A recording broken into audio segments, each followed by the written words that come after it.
1 year ago today, happy Christian McCaffrey anniversary trade to the 49ers. Tom, anything on the horizon of something in that vein? Obviously, McCaffrey was traded away from a team that had already blown out their head coach, and it was obvious to everyone there that they had turned the page to the following season. We haven't seen any of that yet. So there are unique circumstances to this trade that occurred 1 year ago today. What about the upcoming trade deadline? Any blockbuster you're sensing, feeling that you're willing to put out there right now in the ether? I would say that based on all the GMs I've talked to, everyone gets the sense that things are a little bit slower right now than they've been in years past. My theory on that, just talking to people within the league, is in part a lot of the teams right now, Rich, that have bad records thought they were going to be good. Denver, right or wrong, Sean Payton said, I think we're a playoff team. The Vikings were in the playoffs. The Giants were in the playoffs. The Patriots were not a terrible team and definitely thought that they would be better. All those teams right now are 1 or 2 wins.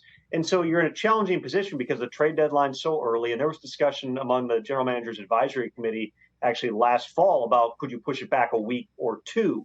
There's always concern from the competition committee if you push the trade deadline any further back, you're going to have teams that get further along and then you really tank. So it's early in part to guard against some of that behavior. But right now, for those teams I just mentioned that are all bad record, but they thought they were going to be good, now you've got not just the football stakeholders, the head coach, the GM, but you also have owners who are trying to figure out and having conversations about, are we really going to be bad? Are we really going to take apart a team that 6 weeks ago we thought was going to be really good and start selling? Or do we double down, maybe even be a buyer, bring somebody in? The Panthers are another team on that list. They didn't anticipate being 0-6 right now, but just poking around on Carolina, yeah, there's some veteran players who potentially would be available, but they'd like to add players. They'd like to put some things around Bryce Young if they can, whether that's a receiver, whether that's getting some help on defense. They'd like to upgrade that roster. So it's a really unique type of a position. There's some teams like Arizona that, yeah, I think we all looked on paper and said 1-5 sounds about right. They've been very competent. They're playing really hard for Jonathan Gannon, but that's in a team that potentially could be taking calls on selling players. Denver certainly is open for business, but they're not just going to give away the entire roster, all of which, Rich, is a long way of saying we are currently, 11 days out, I believe, from the trade deadline. I thought this would be the week things really picked up. Right now, there's a lot of poking around. There's a lot of calls being made. There's not a lot that's advancing at this point. Let's see where we are after this week's games and even those final couple of days before the deadline, just because, again, some of the teams with bad records right now didn't think they were going to be bad, and they want to hold off on any decisions about blowing things up until as late as possible. Yeah, I mean, that makes week 7 games that huge. They're huge in that regard. You know, it might push teams towards more of a brink or more towards buying. And then the Cardinals, but I mean, if they're thinking of selling or taking calls to determine it, they put Kyler Murray and Budda Baker back on the practice field this week, and they're talking about how these guys might return. Like, is that possible?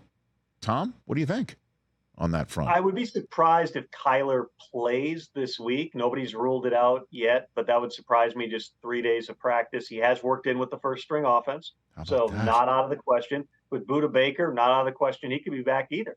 You also have to ask yourself, if you're going to be a seller, and I'm not reporting anything, just saying if you're going to be a seller, guys like Budda Baker, maybe even Kyler Murray, are some of the guys who potentially have the most value as trade partners. So if you're able to at least show that they're back healthy in practice, maybe even get a guy like Budda into a game, what does that do to the potential trade market? These are all things that teams have to take into consideration. We've seen other teams in the past who hold guys out if they're dealing with any type of injury prior to the trade deadline. So keep an eye on some of those inactives over the next couple of weeks here too, Rich. It's going to be fascinating. And what about Saquon?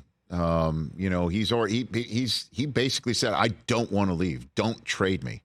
But that's, again, 1 year anniversary of McCaffrey being acquired. Look at what a difference it has made for San Francisco. Again, in this world, we work on NFL plus, everything's plus. They became Niners plus, you know what I mean, by that trade. Why can't the Bills become Bills plus by making one of those trades? Just as for instance, just throwing it out there. Let's take a team that is already really good and maybe get plussed up, like Von Miller allowed Buffalo to become Bills plus until he got hurt. Why not? You know, why not do one of those things? You know, seem like the Ravens be another logical team that, right. You know, potentially after losing J.K. Dobbins, Maybe there's a running back who helps put him over the top.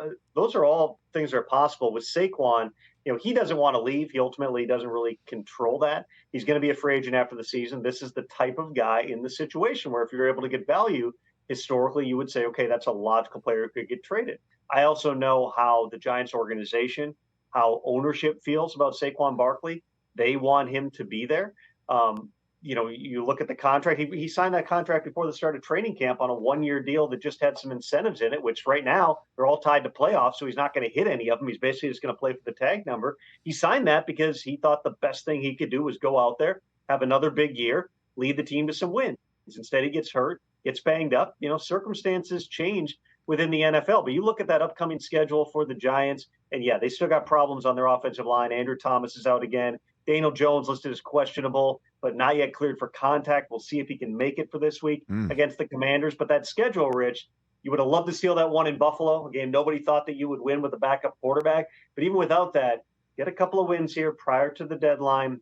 You're not completely out of it. There's an extra wild card spot these days, 17-game season. Again, you can trick yourself into believing a lot of different things here, but the reality is there really is opportunity. Everybody's going to have to make those decisions, and if the Giants still think that they're in it, I would anticipate Saquon Barkley still being a part of that team. Catch the Rich Eisen Show every single day on the Roku channel, 12 to 3 Eastern, for free.